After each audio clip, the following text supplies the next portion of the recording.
This episode of the Western Outdoor News Podcast is brought to you by Penn. Every bite on the water is just the beginning of a gear testing battle of man versus fish. In this game, there are no ties. Since 1932, Penn has equipped saltwater anglers worldwide with gear built specifically to deliver an advantage over angry fish that's as reliable as the tide tables. Penn's new Workhorse Battle 3 spinning reel with proprietary CNC gear technology and the proven durability of an HT100 carbon fiber drag system comes in 9 sizes to allow anglers to take the battle to the fish wherever they swim. Go to pennfishing.com and let the battle begin. Oil's good, light them back up, drop the sticks, go to wide open, and that's just continuous for months. Hey folks, and welcome back to the Western Outdoor News Podcast. This week we sit in with Mercury's Vice President of Engineering, Tim Reid. We talk about the advancements of the modern day outboard. Over a $12 million investment in the facility and test equipment to really take it to the next level. But first, Captain Chris Bogseth of Left Coast Sportfishing visits the studio. Chris and I talk about San Clemente Island, his early season so far, and what's to come. Doing some rock fishing and it turned into a topwater bluefin bite. And without taking up any more of your time, here's Captain Chris with Left Coast Sportfishing. Well, so far, that early March, April, May stuff, it was a little slow on the surface action, well, pretty much non-existent. So there was a lot of rockfish early season, and the yellowtail were kind of slow to come around. Typically we'd start getting them, in May, the islands, but it was pretty tough for everybody. That La Nina just brings that colder water, and the yellows weren't biting as well, and they were kind of honed in on the squid, and we can't really get live squid out of Dana, unfortunately. Got to depend on going to the islands and getting it from the carnage. But yeah, it's finally starting to turn around. The water's warming up, started getting some yellows, end of May, and then beginning of June, they started really biting pretty well at Clemente, biting still now. I'm sure it's going to continue here for a while. Catalina's still kind of picking up a little bit, not quite as full speed as we'd like yet, but I'm sure it'll kind of swing around just like Clemente. Clemente always kind of bites better first. And then on the bluefin side of things, out of Dana with a Parker 2320, I basically have like an 80-mile range or so. So we had like an early season flash, like, mid-May or something. Kind of seemed like they might be around for longer, but they only really lasted for 2 weeks, and they kind of pushed back down into Mexico. And the San Diego guys are doing well now down south. But yeah, it looks like they're hopefully going to march their way up, and yellowtail will continue to bite at Catalina and Clemente. Yeah. We actually had the chance to get out on our boat and fish Clemente just this past weekend, and I gave you a call obviously before I went because you've been there a lot more than I have in the past few weeks. Yeah. So it's always nice to have that little bit of knowledge. Yeah. But yeah, we ended up having a pretty good day. I think we ended up with 6, all the smaller stuff, and we did hook and lose one larger fish. And yeah. How's the grade been this year so far? I know a lot of smaller fish, but there's been some decent fish mixed in. Yeah.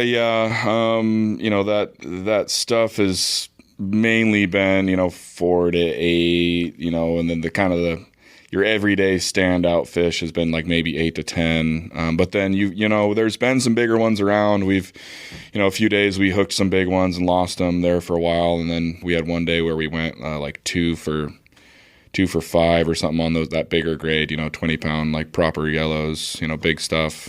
But yeah, a little bit on the smaller side, but it's starting to pick up. Sounds like there's some bigger fish on the backside, kind of biting a little better.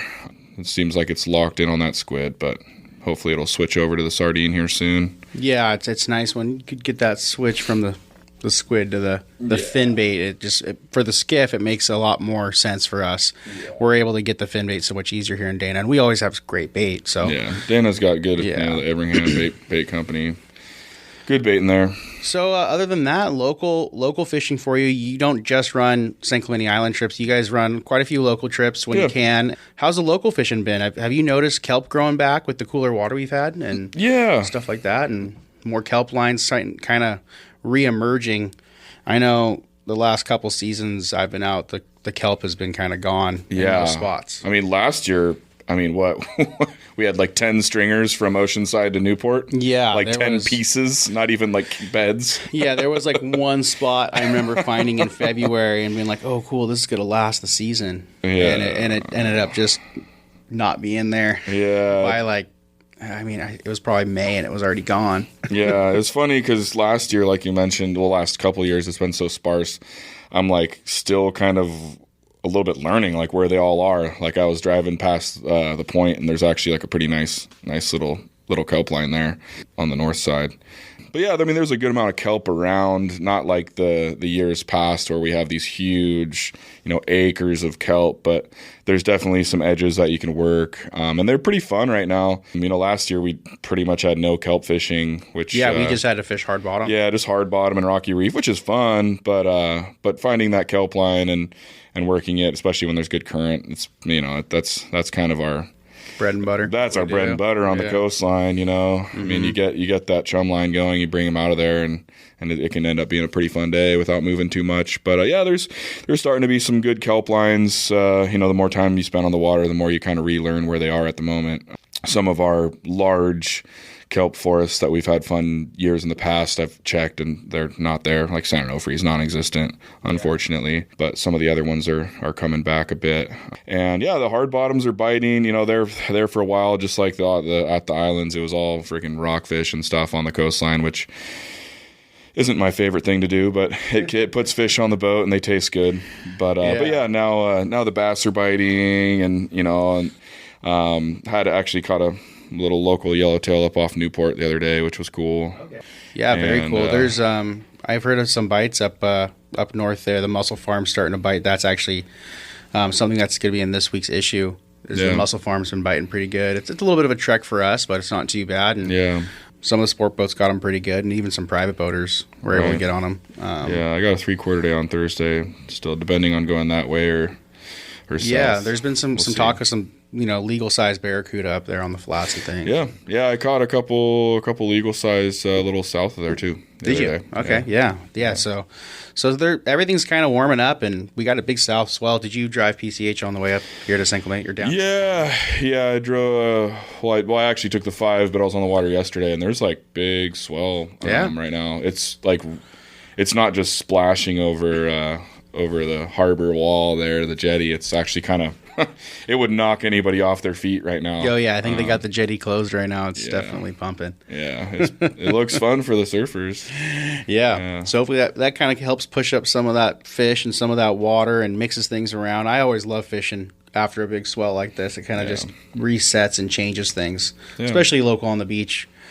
Push some fish around, get them out of the MPAs, get them into some of those local reefs, those little honey holes. Yeah, we need that overflow is what we need, exactly. Yeah. Push a couple sea bass out too, Yeah, the sea bass fishing's been kind of different with the with no kelp.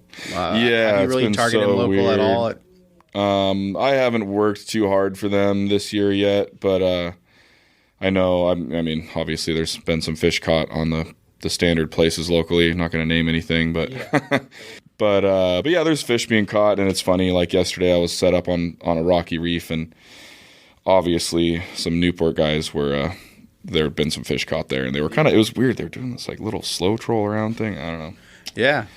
Everyone's got their tactics, that's for sure. Yeah, the Newport boys don't do it the same as the Dana boys. Yeah, it's definitely a different. It's funny how you go, up and down the coast, and the fishery changes just a little bit, and everyone's got their own technique and their own different little tweaks and twerks about it. So, well, I know you got a half day trip today. Do you got any more island trips planned out for this week? Yeah, tomorrow was hoping to get to Clemente, but those of you familiar with the weather, it's windy. Yeah, I think until the weekend it looked like. Yeah, so I actually just got off the phone with my client. I'm probably going to postpone that trip or refund them, and if they want to cancel, whatever they want to do. Yeah, and that's what's so cool about the private charter thing is you are able to do that. Yeah. And you got, right now I know it's starting to get pretty busy and you're getting filled up, but being able to have that connection with the customer beforehand is awesome. Yeah, it's nice. I don't think that many operations you get to talk to the captain when you're booking the trip and before the trip. It's just I like trying to keep top service for my clients, and it's kind of an interesting aspect of my business. Yeah. Anytime you call my business, it's you, not somebody that's not on the water. It's always nice to have that direct connection. Chris, you got anything else you want to talk about while we're sitting here hanging out? Any, kind of, I guess, like, I don't know, what's your foresight? What do you see in the future here? Do you see that bluefin moving into the beach? There's some bait? There's some chatter of some fish coming up. I mean, it's certainly going to be moving up. There's so much bait along the coastline. I mean, it's got to find it. Yeah, right? Just got to find it. There's always that, like, one school of fish that'll come up, along the drop off here locally, and it'll kind of play around for a little bit and then go wherever, who knows where. But it's kind of those couple days, if you happen to be out, it can be pretty interesting. Those weird things. I know you had that happen one time, doing some rock fishing, and it turned into a topwater bluefin bite. Yeah, the sculpin. We were fishing sculpin in like 220 feet of water or something, and it popped up on our way home. We were on our way in. It was my birthday. My wife has dinner for me, like out on the table, and I'm gonna be late. There's bluefin foaming in front of the boat. I'm not gonna be home right now, honey. And lost one. And now we'll dive in depth with Mercury Marine Vice President of Engineering, Tim Reid. Really, I'm responsible for all of Mercury Marine's new product development and current product engineering. So underneath me is about 420 engineers, designers, technicians that we invent and create and develop our propulsion systems, our control systems, our connected products, all of our products that we produce at Mercury. With that, it's an organization that's in Fond du Lac, Wisconsin primarily, but we have test centers in northern Wisconsin, in Florida for saltwater testing. We have a facility in Stillwater, Oklahoma that has engineering capabilities, in addition to a small group of engineers in our plant in Suzhou, China. Wow. Yeah, so an international organization just to create these motors. So you guys, you joined Mercury in 1995. Can you take me back to 1995 and talk about some of the goals and some of the big achievements back when you first started at Mercury? Yeah, around 95 is certainly the start of the transition to low emission outboards, where EPA and CARB really mandated 75-80% reduction in our overall emissions. And really at that time, it was Mercury was putting plans in place, strategic plans around how we're going to hit those targets with our product, but also not just product oriented, but really going back and looking at our engineering and manufacturing capabilities and really bolstering that as we transitioned in technology. So also around that time, Mercury started really transitioning the business to look at much more disciplined manufacturing, engineering service. And we put in place plans and executed those plans to receive our ISO certification. And really that gets into really documenting exactly what you do and how you do it, and then showing that you consistently do it that way. And that was really the start of our process toward higher and higher quality products. We also, around that time, we also got a lot more disciplined around new product development and went to a detailed stage gate process that you didn't get to exit that stage until you completed all the requirements of that step. And really everything was oversight by Mercury senior leadership. And it really gave us a lot of more disciplined and repeatability of our development process. So we were much more on time, on cost, and on quality with our new products. Mm-hmm. And that shift started to take place back in 95 when you joined aboard. Yeah, around the early 90s is when we kind of started with the technology and the process shifts. Mm-hmm.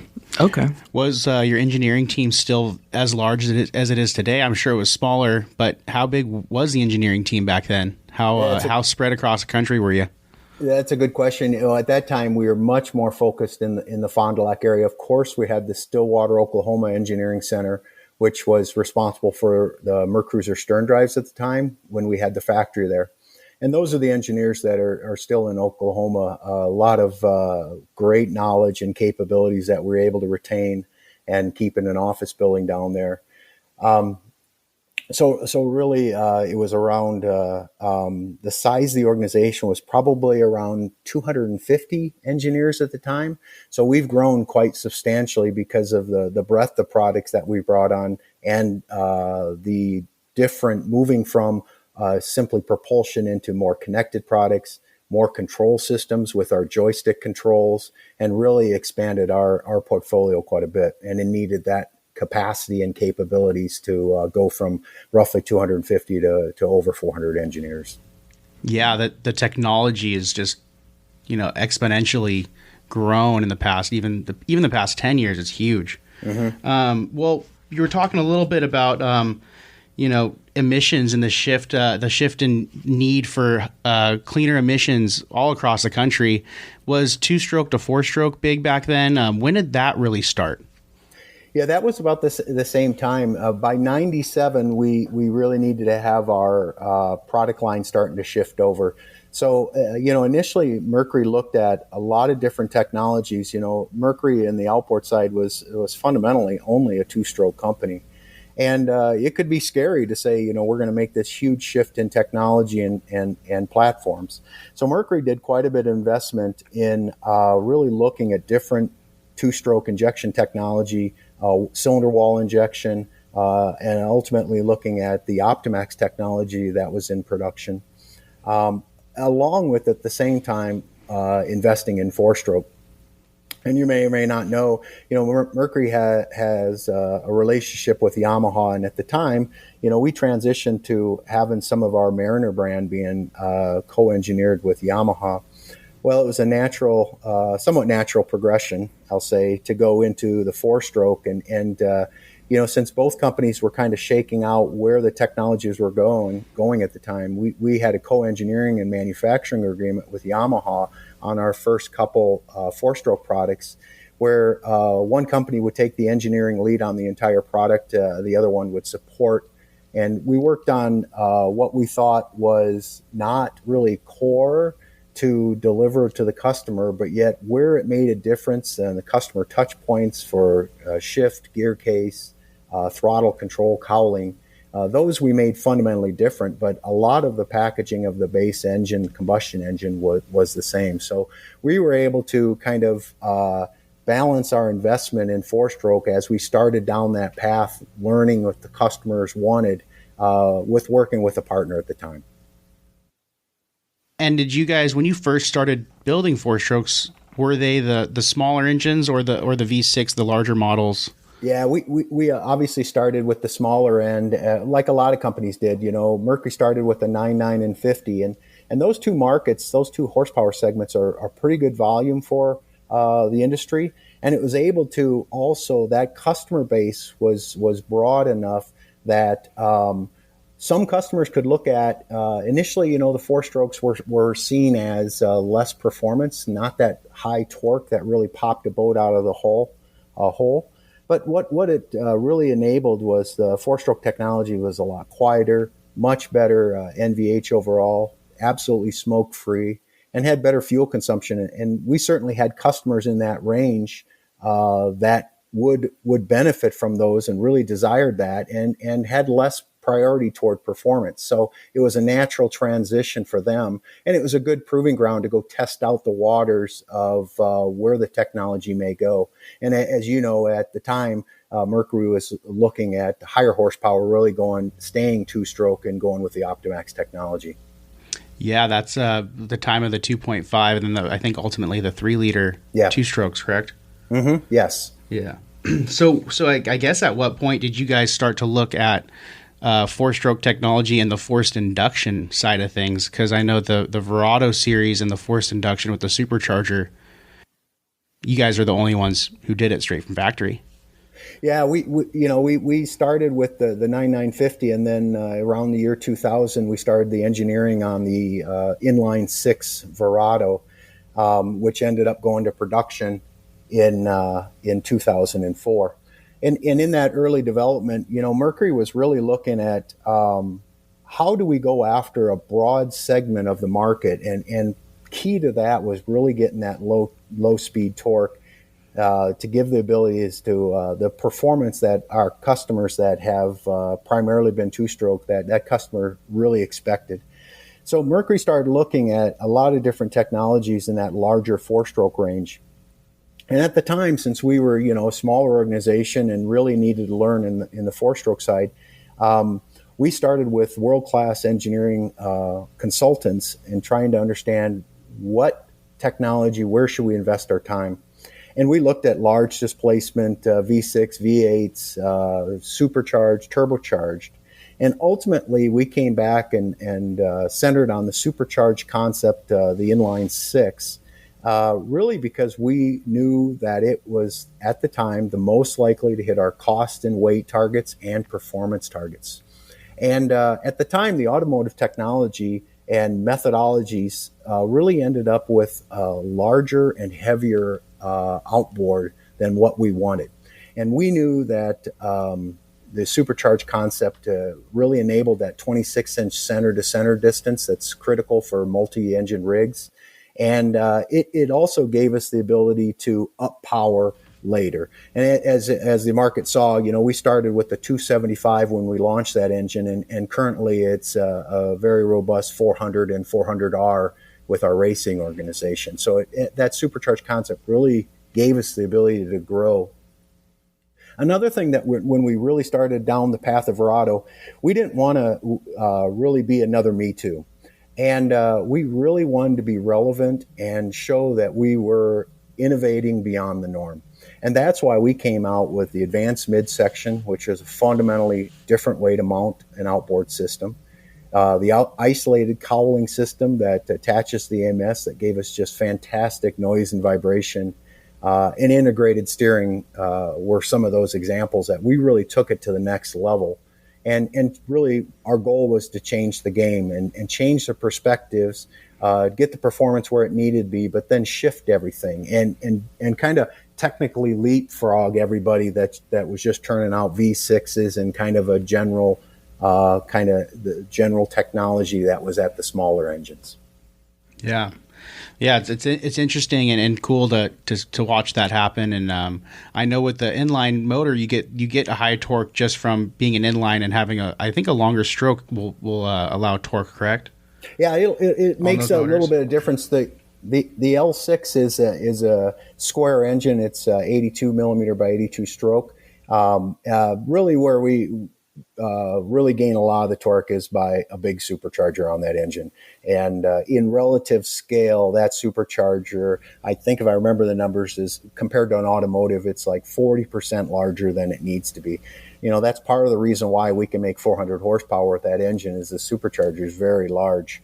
And that really enabled us to essentially put 2 atmospheres, 30 PSI of boost into that engine and make that low end torque. And with that, the great thing about Verado as an engineer, and at the time, kind of a younger engineer, it was a great platform to learn from. Myself, Mercury, we really applied a lot of detailed engineering analysis into the structural calculations, into the temperature calculations, the flow. And we really built, it was a great tool to build our tool sets that we were able to leverage and continue to get better and better in. And that's why you kind of see the progression of our products. We'd like to think that our products get better and better. Every new product, it's another step forward in performance and weight loss, NVH. And the Verado was a great package to learn from. Can you, I guess to simplify things, first of all, you keep saying NVH. What is NVH? Oh, thanks. NVH is noise, vibration, and harshness. So it's really around how quiet it is and how smooth it operates. And Mercury puts a lot of effort into that, especially compared to our competition, because it makes for such a different boat ride. When you're out in a center console and you can be running, cruising fast, and you can have a conversation without yelling, and the boat's not vibrating, it just makes for a much more pleasable day. And with that, at the end of the day, you're not all beat up. Your ears aren't buzzing. I haven't been screaming all day to scream over the engine. And that makes such a huge difference for our customers. And that's something that Mercury really gets into. And recently, 2 years ago, we invested in our latest noise, vibration, harshness test center. It's actually two buildings inside a building where we can go in, and it's super quiet, and it's a semi-anechoic chamber, and we can run our outboards and stern drives inside there, and we can go detect those small errors and be able to address those and fix them before we get to the field. So a lot of detail, over a $12 million investment in a facility and test equipment to really take it to the next level. Wow, that's quite an investment, and that's, I'm sure, a pretty amazing facility that you guys have. Can you already touched on this with that last answer, but just what makes it more complex from an engineering perspective when you're dealing with a marine-based motor like these Mercury outboards compared to something where you wouldn't have to worry about water, like a car engine or something like that? Yeah. So obviously NVH, but is there anything else that makes it more complex? Yeah, I think if I had to pick one system or one thing that's different about marine engines, it's that we push seawater through the cooling system. That's our medium for cooling. We don't use antifreeze, and we certainly could use antifreeze and go to a closed loop system, and that would resolve some of the issues on the engine, but it would add a lot of weight, complexity, and cost. So when we push salt water through the engine to cool it, there's some constraints that we need to follow. The coolant temperature needs to be much lower. If seawater gets above roughly 80 degrees centigrade, the mineral inside of it, the calciums and minerals, will start to deposit on the cooling passages. And you can imagine over years and years, those will plug. So there's a lot of work on keeping those temperatures lower. And how we do that is by managing through using computers. We design the flow system to keep relatively high velocity so that it's flowing quickly, so it wants to sweep some of the debris and other things that get inside an engine, but also keep those surfaces and the cylinder heads and the blocks at a temperature that we don't have mineral deposits. In addition, we don't get in any fatigue cracks or any excessive ring wear or seat wear. So there's a significant amount of analysis goes into really designing the cooling system from the corrosion standpoint and also the durability of the engine. Wow. Okay. Yeah. So it's a whole different animal when you put an engine sitting on top of some water, right? Yeah. Very, very different. So with that in mind, since you started in the 90s at Mercury, what would you consider is your biggest breakthrough as an engineer at Mercury? I kind of think through and wonder about some of the details around, the tool sets we've built. And there's a lot of details behind the scenes on how we do things. But I think from the market standpoint, I would really say the recreational market, the technology that really came in and changed things is joystick controls.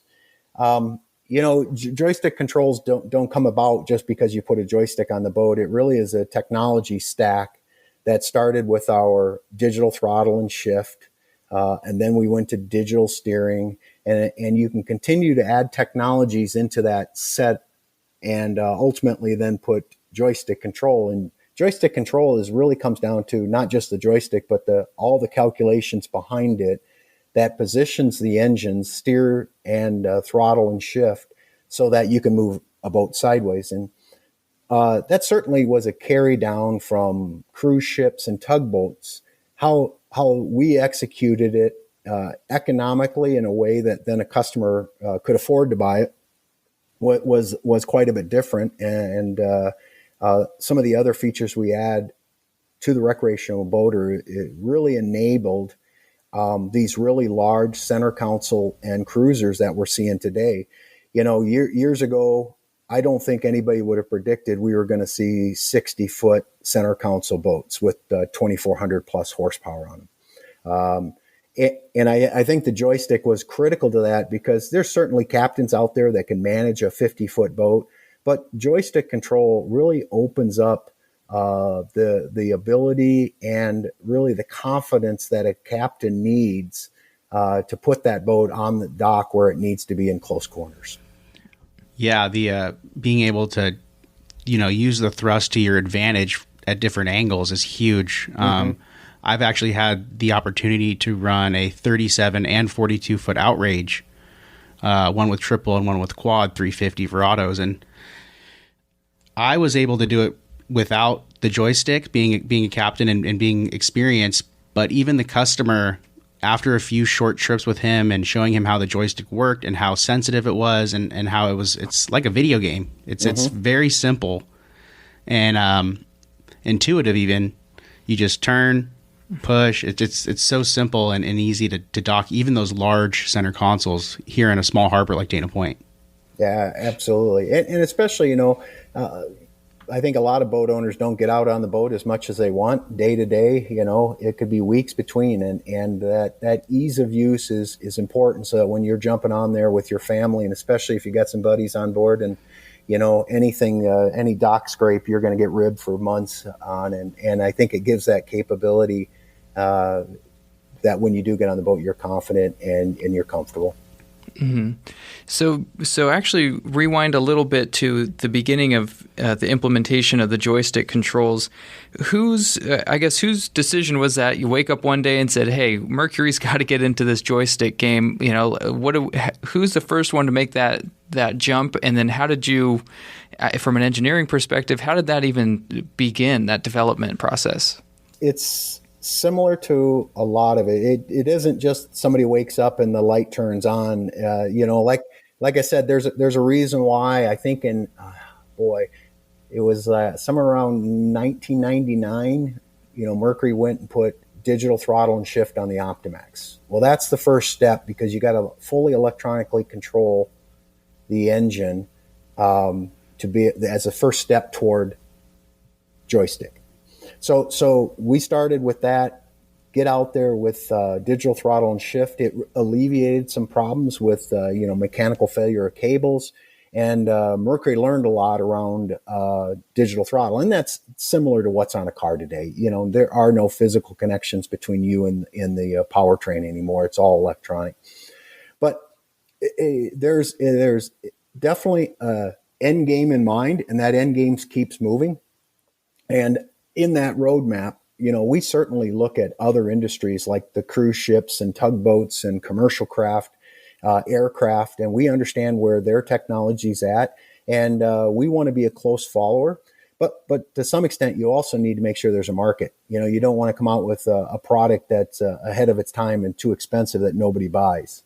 So along with digital throttle and shift, when we did Zeus, the Zeus, which was the Azipod thrusters connected to our diesel inboards, that had independent steering for each Zeus pod. And that was our first step, that now we have independent steering. It's digital. It's electronically steered. Then we can start to apply with the digital throttle and shift on the diesel and our independent electronic control of the steering. Now we can start to add on that next tech stack of the joystick, and Zeus was our place of where we made an end road and started learning about vectored thrust and being able to make boats go sideways. And what you saw then from big diesel inboards, then you saw it move to stern drives, that technology moved outboards, and now you're going to see in outboards that technology move down in horsepower. So that's kind of, there's rarely does the light flash on. It's usually for good reason. And, we're planning 10 years out where our product line is going to go. Mm-hmm. Yeah. So test. Yeah. Learn. Yep, exactly. So speaking of 10 years out, what is your opinion, or are there any plans to introduce, electric outboards?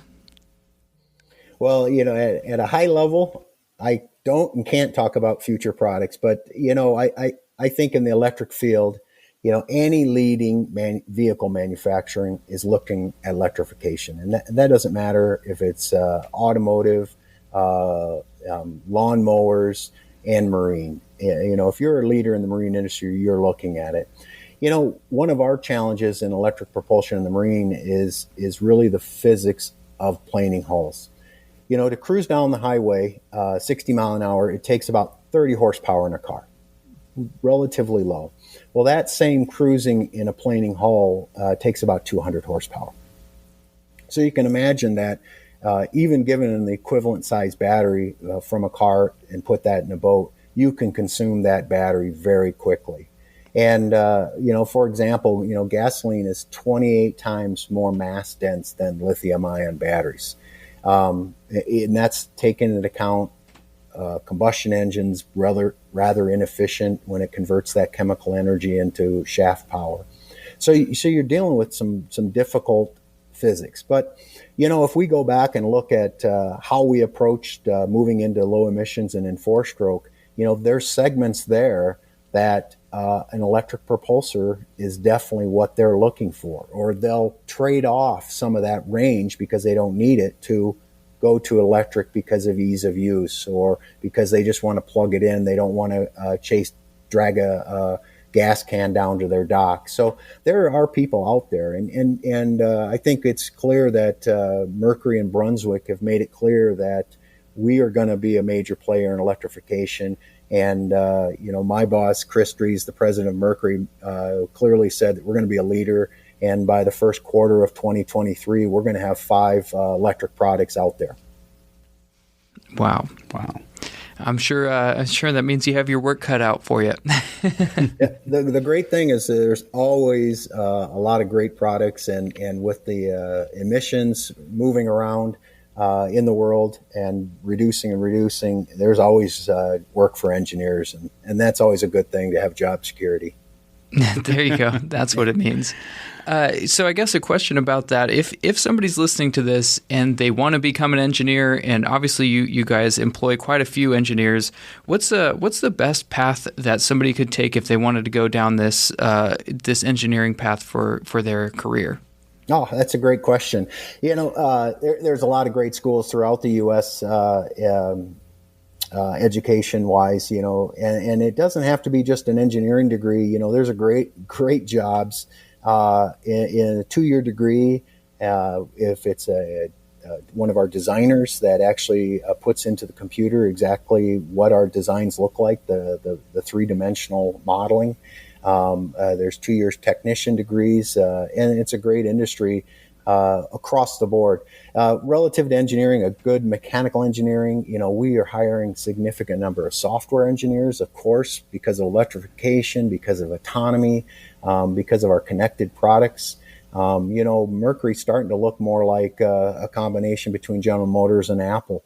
And, so there's a lot of different, if you're interested in software and writing apps, the marine industry and Mercury's got positions open. So, a good 4-year degree with a focus on product development, and then ultimately look at the brunswickcareers.com, and that's a great place to see what positions we have open. Yeah, and who knows what sort of new breakthroughs and what sort of new technology you can be a part of at Mercury. So absolutely. All right. Any other questions, Daniel? I think we're just getting to the point where we can start wrapping it up here, unless there's anything you feel like we need to talk about here, Tim? No. You talk about, I think the Mercury product line is pretty cool. We just introduced our V12 600 horsepower outboard, and it's a technology juggernaut. It's just a fantastic product from a 2-speed transmission, obviously all full electronically controlled. Lot more capabilities into it. And the interesting thing about boats is they're more like airplanes than cars. You can drive a boat from multiple helms. There's multiple engines you're controlling, and everything's fly-by-wire. And, some people kind of miss that, they're simple. They're just boats. But in reality, they're a lot more like an airplane. And it's a cool product that has a lot of reliability that has to be built into it as people go offshore. There's a lot of seriousness about making sure people get home. Yeah, that new steering system where the whole lower unit is responsible for the steering is pretty amazing. Yeah, didn't expect that one. Exactly, and that's kind of an evolution of our Zeus, where we took some of the learning from there and applied it into our V12. And And that really gives a much better control because it can rotate 45 degrees. It can steer 45 degrees. We can put a lot more side thrust to really move these big boats around and really precisely put them where the captain needs them. Mm-hmm. So what kind of stress tests did you use when developing that system? Well, similar to all of our systems, our goal is to break everything in the computer. And, we've built up a significant amount of capabilities around structural and calculating temperatures and airflow and water flow so that we can try to break everything in the computer. Of course, that doesn't happen. There's a reason why we do testing. And in our testing, we run our standard testing. For example, we'll run on some of our products 300 plus hours of wide open throttle testing. And we have the facilities where we can put those in a tank and you close the doors and you warm them up and go to wide open throttle. And 8 hours later at the end of the shift, they shut them down, check the oil. The oil's good, light them back up, drop the sticks, go to wide open. And that's just continuous for months. And even in our C Pro product, which is our commercial product, those are essentially the same products that we sell in the recreational side. There's some adjustments to decrease the performance to really get much more durability out of them.